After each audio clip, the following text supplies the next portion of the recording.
Michael Fassbender plays an Sorry. I wanted to hear. I was so intent. Hello, you are listening to Off Radar, It's a Movie podcast. I'm James Smith, a professional film and video editor. I'm James Eatock, a freelance writer and illustrator specialising in 1980s cartoons. And I'm Neil Brock, aka Nige, the man with two names, former film journalist and currently working in the games industry. Each week, one of us picks a movie that all three of us either haven't seen in many years or in some cases haven't seen at all. We each watch the chosen movie, return to the microphone and let you all know exactly what we thought of it. I'd never really had any interest in watching it and I was proved absolutely right. I think it's amazing. I really, really love this film. The film's still a pile of steaming dog shit. If you fancy joining in and suggesting a movie for us to watch, why not tweet us at Off Radar Podcast or email us on offradarpod@gmail.com. If you like what you hear, please subscribe, share, and by all means, leave a review. For now, strap in, turn the volume up, and let's go Off Radar. Hello. Okay. Welcome back to Off Radar. I am James Smith and I am joined by Neil Brock. Hello. Hello. I was doing a cough just as you were about to... I was wondering what you were doing, yeah. Who we call Nige. And James Eatock. Who Hello. we still call Eatock. We do indeed. Today we are talking about a film which is called The Killer. Came out in 2023 and was recommended by friend of the podcast, but probably most so friend of Nige, Rich Allen. did he? Yeah, who... Oh, the big RO. Yeah, we did... Edge of Tomorrow, which Rich recommended. Did he definitely mean this one and not the 1989 John Woo Chow Yun-fat film, which is very good? If he did, I apologise. Nige, did you just show your hand there? Yeah. Well, I'm a big fan of that film. I remember it. Or he forgot the S and he meant The Killers, which is the 1960s film starring Ronald Reagan as an assassin. Yeah. Or was that called The Assassin? Man, maybe we have to do all of the Killers. all the Killer films. Every film. Okay. No, I'm pretty sure he meant this. And if he writes in talking about John Woo, then we'll know. Completely different. You should include it anyway. That would be hilarious. I was thinking like that Adamansky song. Did he mean that? Killer. Oh, the Adamansky song. That's on the start of Gladiator, the boxing film. It's one of the best movie openings in cinema history just because of that song. Okay. First up, had we seen this? I mean, it's quite a new film. Had we seen this film before we did it for the pod? I watched it because James Smith said to me, I have to watch this movie. You must watch it. He took. So I watched it with my wife. Oh, good. I watched it because James Smith told me I had to watch it. Okay. I didn't watch it with my wife because I killed her. In a very clinical way. Oh, because I'm a killer. Yeah. Well, I watched it because Rich Allen told me I have to watch this film, and I watched it with my wife, and I actually genuinely did. And this film is a David Fincher film. It's a weird one because it got a cinematic release, but it only kind of went to a few cinemas. But Netflix, it's basically a Netflix film, so it went straight onto Netflix. Well, he's got an exclusive deal, hasn't he, with Netflix? Like he signed up to do 4 films, so there was the one that he released before. Mank. Was it in which I don't really know that much about. But it shares a few cast members with this. I haven't seen, but I've heard some bad things about. You've heard bad things about Mank. A lot of people called it wank. So I was thinking rank, but yeah. Well, that film's well ranked. Yeah. But Hilary Swank is in Mank. I'll take that to the bank.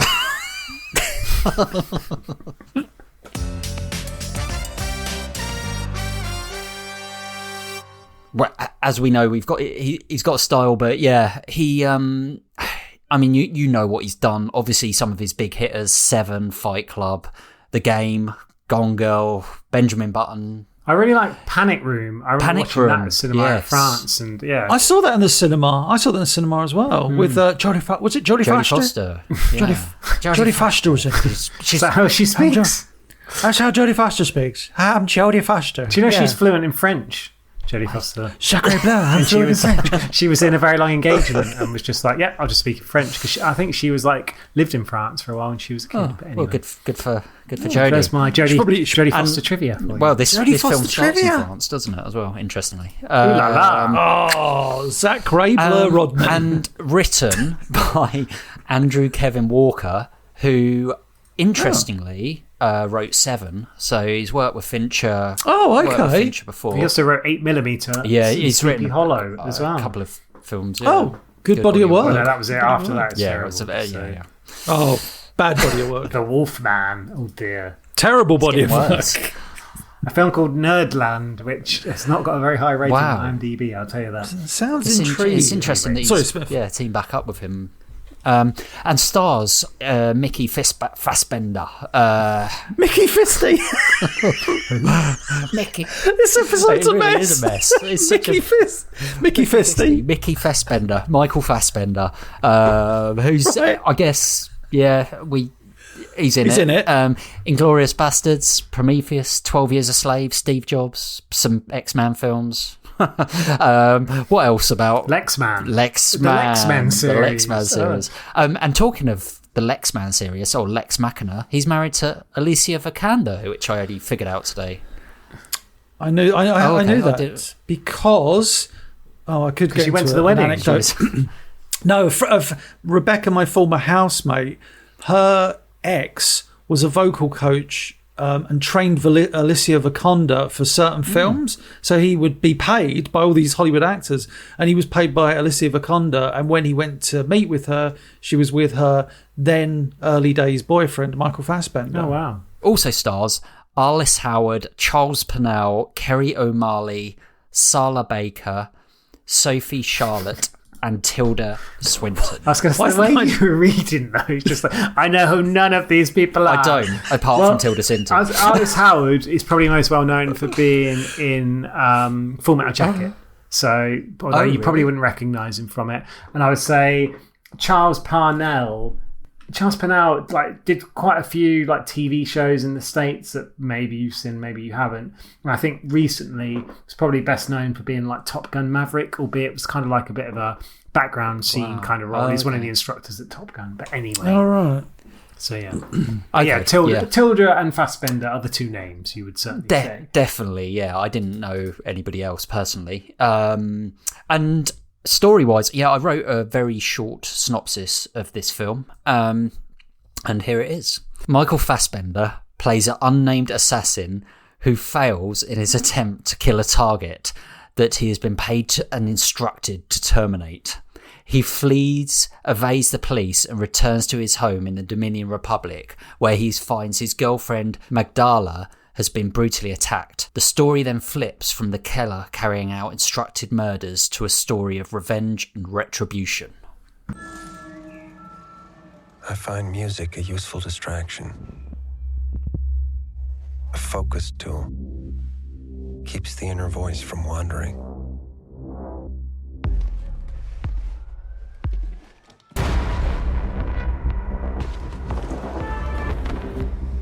This is what it takes. My process is purely logistical. If I'm effective, it's because of one simple fact. I don't give a The start of this film is set in Paris, and it's told in a slightly, I'd say conventional way, because it's like a graphic novel, and it's not hiding away from that. That. Yeah, it is based on a graphic novel, so that would make sense. Oh, is it?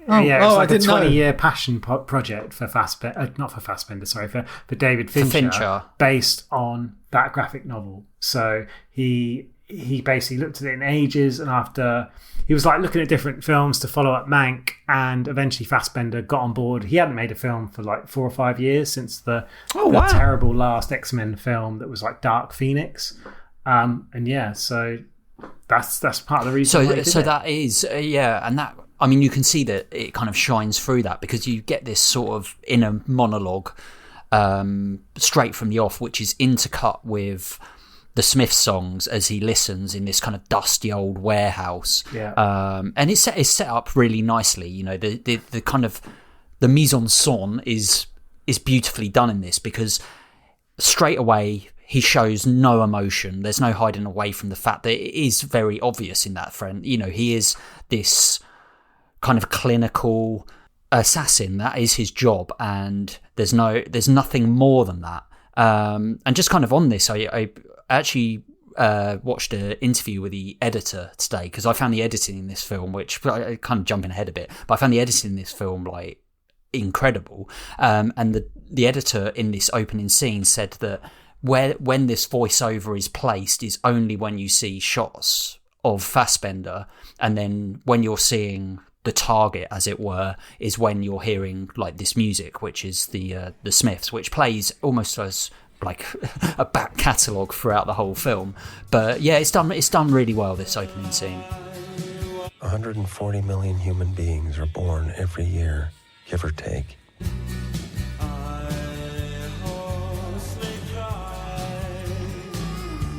Worldwide population is approximately 7.8 billion.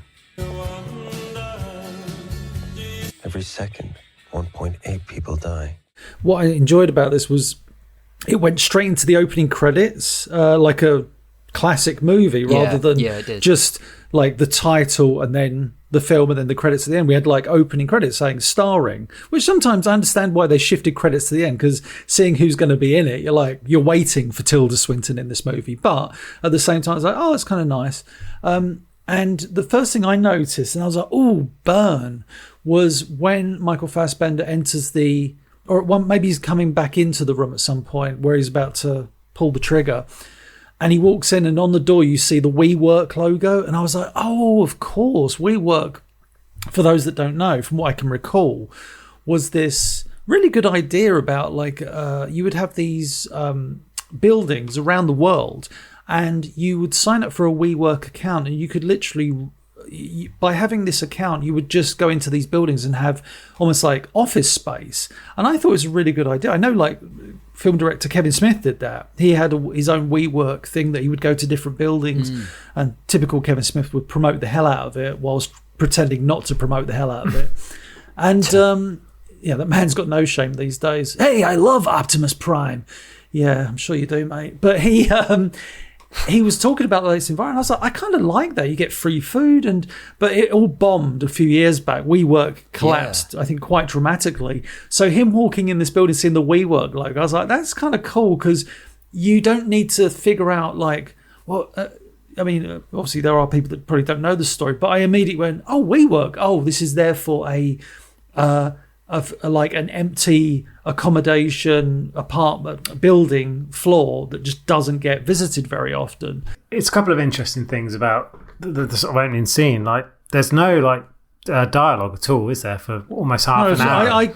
I wrote 17 minutes of narration. I also wrote a bit self-indulgent, but yeah, 17 minutes of narration, very much like a 1990s comic book. So I don't know when The Killer was released, but it felt like a 90s comic book in that sense. Well, that's the thing. The first one, I was just looking at this a second ago, actually. It was a series of comic books. The first one was released in 1998 and has ran until 2014, and there was like a sequel series that ran after that as well. But yeah, like he doesn't actually sort of engage or speak to anyone until sort of a fair chunk of the film in. And you kind of mentioned this idea of like WeWork.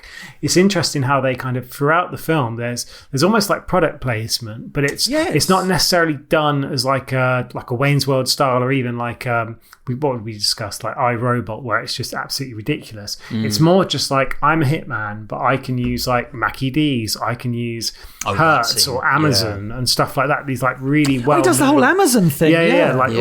It just shows how easy it is for a hitman to just rely on these like popular services, I suppose. In this kind of modern world. And everything's like sort of faceless. He has a series of sort of fake names and credit cards and aliases and whatever you want to call it, and can just manipulate things to his kind of needs, really. And again, like there's a lot of professional killer films out there, and this one, there are, as said, is just based on this guy being very sort of cold and clinical, and maybe you could argue maybe like on the spectrum really in terms of how he behaves in the film. So and very, very well said. And that's kind of, you know, Fassbender being cast in this he's an excellent person to do that, because he's got these big blue eyes, but he shows no emotion in this. And I think as an actor, that's a very different challenge from, you know, lot of kind of his previous work, because I mean, like the Steve Jobs film as an example, you know, like he's so like he is a method actor. He can kind of go into that kind of Christian Bale-ness, and but in this, like, you know, he even says it. You know, he has these rules, and these rules are very prevalent in this opening scene. You know, I just don't give a fuck. But a lot of the rules that he sets are kind of self-made rules as his character. But yeah, it's also interesting how in this opening, you know, the music is used very sparingly. It's quite you know, droney and quite unsettling, but then there'll be locked off wide shots and it is of him like working out, almost reminding me of American Psycho, you know, that kind of like professionalism, but also looking after himself, and, you know, this kind of cleanliness to a killer, which has been done a lot in these sort of films, but like American Psycho. But yeah, and obviously with this, you know, he doesn't succeed, basically, like I said in the synopsis. But you get these views through the gun, and in this kind of very Fincher-esque kind of gun explosion, that kind of slow-mo bang. But yeah, he misses and kills, like, basically like the lady of the night or whoever's in the room. Lady of the night. Lady of the night. All of it. I think she's like dressed in like dominatrix, isn't she? Yeah. But the film kind of shifts gear. Well, I do like that, because as soon as he misses that shot, you hear that his narration. He goes, "Well, this is new." Yeah, it's all very kind of like calm. And I was like, "Oh, I like this." Yeah. And now all of a sudden, like, yeah, he's got to get the fuck out there, which he does, and succeeds on this like electric moped, which is quite different to, you know, like a getaway scene that we're used to in The Italian Job or something, because, you know, it's so, as you said, like modern, like when you're talking about like the Wii work thing and McDonald's. It's got like an ID thing, isn't it? Like that he has to sort of put his hand on to actually use it. It's like something almost like futuristic. And again, this film isn't sort of set in the future or anything like that. It seems very contemporary, but it's really interesting. Maybe that technology is out there. But a lot of that shot, a lot of the stuff when he's like ragging around on his bike was like CGI, like the crowds and everything and the people around him. Yeah, which like some people have done like a VFX analysis on the internet to really look into it, and it's not something I'd have picked up at all. Well, I didn't pick up. No, I didn't. Yeah, without kind of having read that afterwards. So it's surprising. That's what you say. It's surprising, and I agree in what you would think would be traditional shots. But you go back to Fight Club, the amount of, and it was wonderful at the time, and probably still is to a degree, the amount of CGI that Fincher put into the most mundane of shots. Like, I remember Fincher doing this whole, because of the DVD of that is ridiculous, all these like behind the scenes stuff. But there was one shot that tracks through like a bin, like a trash can, and it's all CGI. Everything's CGI, and it's like, why not just chuck a camera in there? Because he wanted to go meticulously through this trash can, and the amount of CGI that he put into Fight Club, I think, has been prevalent on all of his films. That's his MO, yeah. Well, like Panic Room, the way it kind of moves through the house, I remember, like, a very elaborate shot, and again, it could have only been done with CGI. So, I mean, like, this film, like, very early on, it feels like a Fincher film. Like, it's definitely, yeah, like stylistically, absolutely, it's extremely clear that it is. I would say I haven't seen a Fincher film probably since Gone Girl, and I would argue that at times Gone Girl doesn't visually feel like a Fincher film. It's got that kind of overbearing, brooding, overcast, brooding atmosphere throughout. But it does, because that story Gone Girl veers off in so many different places in America, or at least a couple of locations or three, and there are certain like extreme situations. It at times I kept forgetting I was watching a Fincher film, whereas with this, I was constantly like, it's kind of back in the Zodiac kind of. Yes, good shout, good shout, totally Zodiac, yeah. And I guess like that as well, like Zodiac, it's quite a slow burner, and I think I think that's something that has been said in quite a lot of the reviews. Is it's a film again based on a graphic novel where it's almost like, I don't want to go as far as saying style over substance, but it's there's not much to this plot, as you kind of summarize at the start. No. It's just, something goes wrong, he gets tucked up, and he takes his revenge out on the people that are kind of out to take him out. I literally wrote, Nige, in my notes, I wrote revenge movie, because that was early on in my notes, and then it turned out to be a revenge movie, and I was like, oh, absolutely. Okay. Yeah, it's interesting because it's got these kind of chapter markers in this film. So chapter 2 is Dominion Republic, basically, which is where you think he's going home, and he's kind of like, this is all very cozy, and the music's like actually quite nice. And then obviously, like I said, like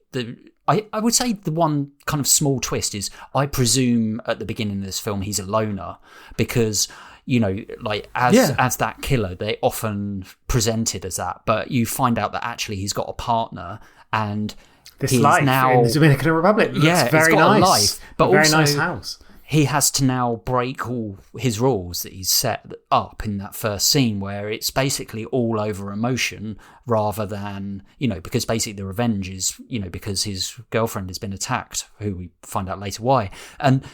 But yeah, like the motive is revenge, and all the scenes after this, or some of the scenes after this, like the scene where he has that kind of brutal like fight where it becomes almost like weirdly Jackie Chan-y, where they start picking up glass and stuff. The fight with the guy called the Brute. The Brute. That's the name of the character. Yeah, exactly. And it becomes almost like the polar opposite to that opening scene, where it was all very organised and clinical, where it becomes much more raw and ready, and that passion comes through. But yeah, like on your point of what happens, like not like substance wise, not a lot, as Paul Daniels would say, in that sense. But I mean, we've done revenge movies on this pod. Like John Wick is ostensibly a revenge movie. You look at Death Wish in the 70s with old Charles Bronson, our man from Once Upon a Time in the West. Very much a revenge film. Sometimes films don't need to be complicated. I guess it's just whether or not there's enough substance in this to sort of carry you all the way through it. I don't think it's a particularly long film, but it felt quite long. And again, part of that is because the way it was told in a sort of slow pace with the chapters. I think he does kill someone in each of the chapters, or at least tries to. Certainly in the first one, obviously he misses the shot. So again, it's that kind of... I think one of the first kills is the taxi driver. Yeah, which seems really harsh. That's a really harsh one. Yeah, which the guy says like, I haven't, like, I'll forget everything about you. I'm just new at this. Yeah. This is like my first. And he just like trust no one. Yeah, it establishes that fact very like he is a professional killer. Like he's not a nice guy. He is doing what he does. And I think, like I kind of mentioned Death Wish and Charles Bronson, one of the things I did read about this, like David Fincher told the New York Times, like he loves the idea of a Charles Bronson character who's maybe a misdiagnosed adult autistic. And before 2023, I'm not sure anyone would have gone, oh, that makes sense. And now it's kind of something that is very much in like the public consciousness, that people do sort of interact in different ways or behave in different situations sort of away from the norm. And that's kind of, again, what the killer is kind of presented as. Like, I think it's weird how I think of assassins now. I always just go back to John Cusack in Grosse Point Blank, which is another film we've talked about a few times. And like he's always like, oh, it's nothing personal. It's just my job. Like there are emotions there. The fact that he goes back and tries to get with Minnie Driver and everything else, whilst this character, as you said, it's that weird contrast of like you expect him to be a loner, you expect him to have his rules and do things his way, and yet he does have this like settled family life, and it seems strange that he puts everything at risk by being like, I'm just going to go back home. I've fucked up this job. Off I go, and it sort of starts this process of just they're out to get him. Essentially, they've hired other killers to take care of him, one of which being the Brute, the other one being the character we kind of briefly touched upon, played by Kate Blanchett then, Tilda Swinton, the expert, who obviously has a very different approach to the Brute. For what it's worth, I would never have involved your female friend.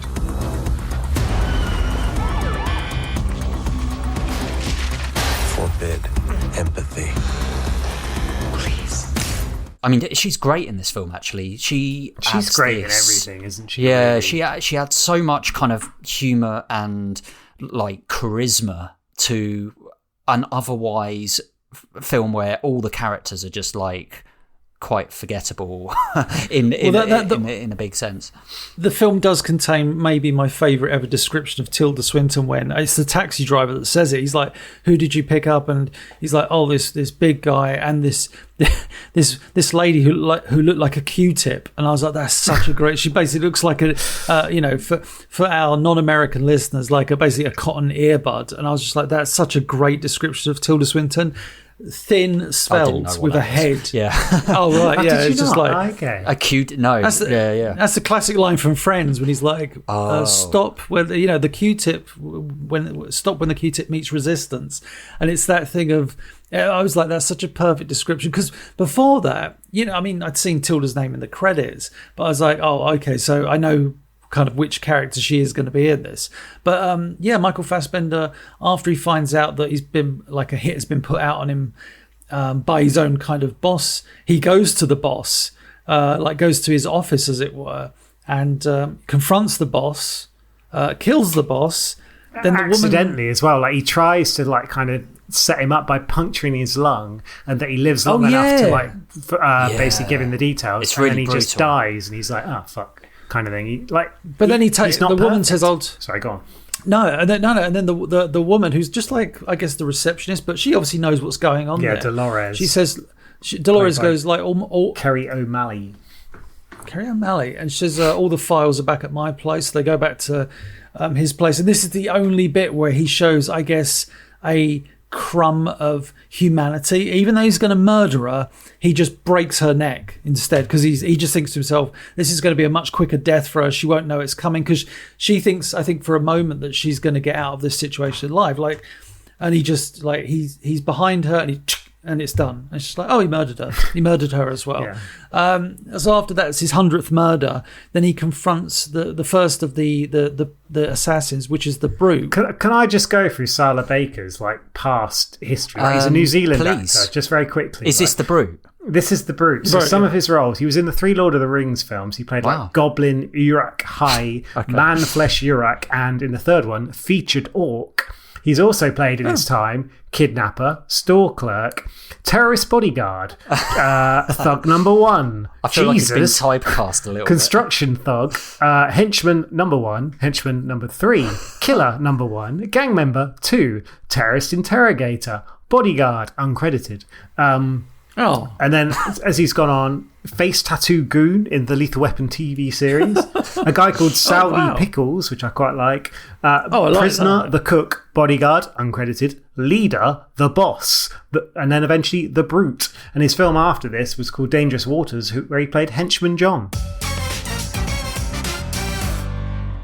One thing I wanted to talk about, slightly moving on, is the clear kind of locations in this film definitely do give each scene identity. So obviously Paris, very well said. Right at the start, the Dominion Republic. I mean, what a kind of departure from this cold warehouse, and now we're in this tropical landscape.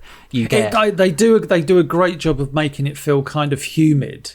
They do a really good job, and even the way he dresses is so in that scene. Really he's like in I think he's in like a Hawaiian shirt or something, and you're like, what the fuck, this is really weird, because he's like the man from Del Monte or something. Definitely the white hat, black white trousers before then he goes into that. But then there's like the New York scene, which obviously with Tilda Swinton, and it's cold and it's snowy and winter, and all of these kind of depict these moments in the chapters of the story. They define the chapters. That's a really good point, Smith. That's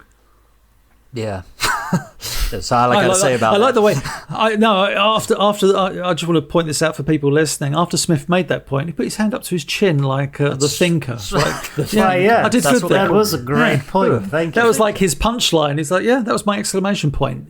That was his mic drop. But then we get the confrontation with Tilda Swinton, and it's.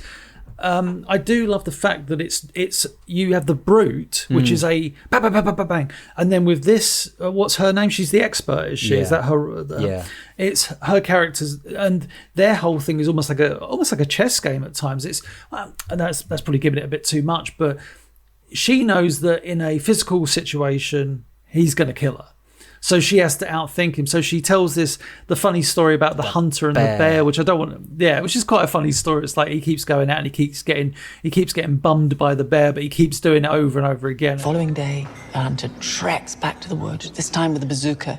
He sees the bear, lines him up in his crosshairs, fires. The recoil from the bazooka throws him backwards. And he looks up and the smoke's clearing and there's the bear standing above him, arms crossed. And the bear squints.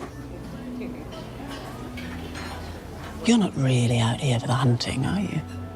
It becomes apparent why the hunter keeps going out there. It's because it's like, I like getting bummed by the bear. It's funny. I believe just on that story, I was listening to Mark Commode review of this film today, just out of interest, and he says that this joke was actually told in an episode of The Crown, and like word for word. And when I watched this film, I thought, this is like an original kind of joke or whatever, like that they've written for this film.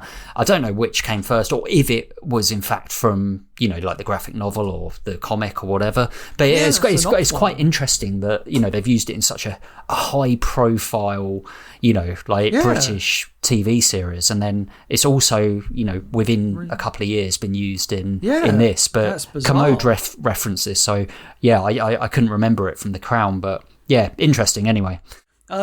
But I like the way their confrontation ends with them. She goes like, please, make it quick or something like that. And she goes, I never thought I'd be. She's kind of processing, and she, just before she's about to be executed by Fassbender, she's like going for. I think she's going for a knife or something. But he gets to her. She pretends to fall, and he says, help me out.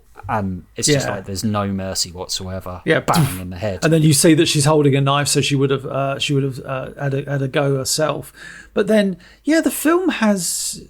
I don't want to kind of reveal too much, but it kind of has an odd, I guess, original ending where he confronts the guy that has put the hit out on him, who is this very wealthy, like tech mogul type person, almost, isn't he? Yeah, tech mogul, that's a perfect description, actually.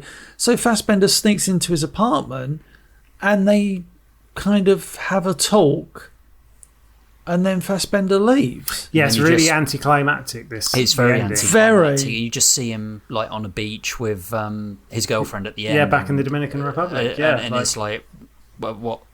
Okay. Nige's trivia stuff, like in a 2023 interview with GQ, Fincher actually spoke about how the Smiths ended up being the preferred music. So he said, I always knew that I wanted to use How Soon Is Now, which is obviously a classic Smiths tune. He loves the guitar. He loves the idea of someone going, what Johnny Marr is doing here is my meditation. He kind of uses his music as meditation before he takes the shot. And he thought that was amusing. But originally he had an entire soundtrack that had a bit of Joy Division, Sushi and the Banshees, like full-on pre-goth, was really cool and interesting. But then kind of started thinking, well, is he like a music critic? And then he found out that as they tried to sort of secure the rights to all these songs, like the royalties were insane. It was split between multiple parties that weren't necessarily speaking to each other. And eventually, every time a song would drop out, they would just replace it with the Smiths song, like This Charming Man, etc.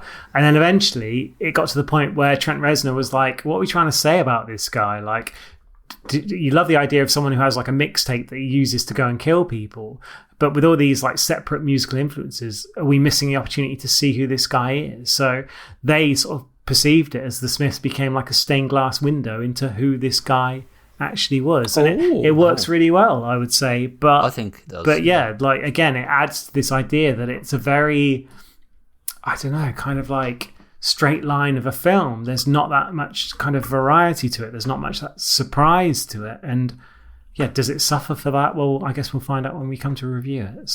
So what do we think? Well, first of all, Rich recommended this, and he has actually got back in touch. So I'm going to read Rich's. What, whilst we've been recording? Yeah, Rich.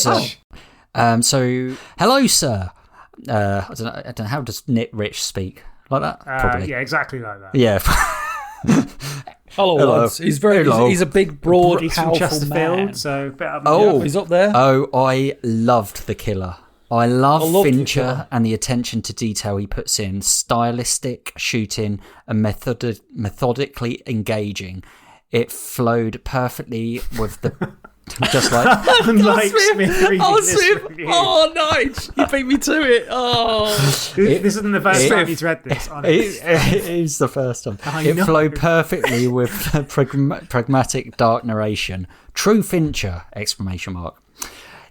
Dead scenes all worked in their own way. A big 8, even 8.5 from me. I'm not sure if he's going for an 8 or an 8.5. 8.5, we'll say, from Rich. Interesting. Thank you for recommending this. What did we think? Who wants to kick this one off? I'll tell you what, I'll kick us off today. The Killer. I've got to be honest, like when Rich said about it, I saw it pop up on Netflix. I didn't even know it was Fincher that did it. Turned it on and I was like, oh wow, yeah, okay, it's definitely Fincher. But it's quite interesting that it's a straight to Netflix kind of job. When you said it was a passion project, it is now made a bit more sense, because it feels like when you read out that body of work and then The Killer's just like come out, not many people have probably seen it or heard of it. It's just kind of, it is literally just kind of been and gone, this film. And I felt like that was probably my experience of it, I'm afraid to say. So you're saying it's gone Guy? It's gone Smith. Gone Fassbender. That's brilliant. Brilliant. Gone Guy, very good. I love the opening scene. I love the opening of this film. I think that Paris scene is set up really well, and I really did enjoy that. But weirdly, when it kind of flips the script and the twist of him not being a loner, and I felt like I wanted a bit more. Like, it doesn't give his character that much more depth, unfortunately, even though it feels like it's trying to. So it's trying to like humanize him a bit, but it doesn't humanize him, because like his relationship with the girlfriend you know nothing really about, you don't really care. I didn't really care, unfortunately. I feel like this film was kind of style over substance, saying that, you know, the things I love I wrote down: love cinematography, love the editing, love the sound design. I thought Fassbender was amazing, but I just didn't care enough, unfortunately. So, you know, it kind of falls in that kind of almost like that kind of John Wick territory for me. So I'm going to give it a 6 out of 10. It was fine. During Smith's you said bloody summary hell at the end there, I said bloody hell because I literally, one of my notes is style over substance. Oh, really? So I was just like, bloody hell. I actually said that earlier as well. So. Oh, yeah, you did say that earlier. That's why I think when you said that, I was like, oh, here we go. House. That and Nige said it's not very memorable, and I went and I started laughing because I'd written style over substance. It's forgettable, and I wrote the word, which I haven't done ever for a review, meh, MEH. And Nige made it worse because he started talking about Grosse Pointe Blank, and it just made me want to watch Grosse Pointe Blank, which is one of the best assassin movies with so much character, so much very different film, black comedy. But my mind is a blank. It was a tough sit. Like Smith, I completely agree on so many points. It starts off really strong. You're like, oh, where's this going? This narration, and I feel like narration is. I felt it was somewhat self-indulgent, but I was invested because it's a Fincher film, so he can do no wrong. And then, once he misses the shot, and then like Smith says, then he sees his home life. He just wanted a bit more of that loner character, and then it quickly becomes a revenge film, but it is style over substance. It's got, you look at those, let's be honest, the two main cast members in Fassbender and Tilda Swinton are amazing. And let's be honest, as we've said, the best part of the film is the one scene they both share, because you've got two amazing actors sharing a scene, but unfortunately they can't share every scene. And so I just found the film, it's weird, just very forgettable. I'm going to give it a 5 out of 10. Yeah. I did engage with this film. I think it's almost like better than I remember. I was sort of, as you guys were doing your reviews, I went back to IMDb to see what I'd given it. I was surprised at what I'd given it. It was a bit higher than I remembered. 10. I think looking back on this now, I agree with a lot of your points that, it's not memorable. It's it has got that style, but it lacks in other areas, and it isn't necessarily a film I'd go back and revisit. So I guess it just doesn't really do anything new, and I think that's where it really struggles. For me, I did actually give it a 7 when I watched it originally, but I think sort of having sort of thought about it more and kind of revisited it a bit more recently just to kind of get ready for this podcast, I would probably lean Sam Smith on a 6 out of 10. Fair enough. Did you enjoy The Killer? Let us know in the comments. Leave a positive review. Do you know our email address? Follow us on MySpace. Follow us on Napster. offradarpod@gmail.com. Tweet us at offradarpodcast and let us know. Look us. No.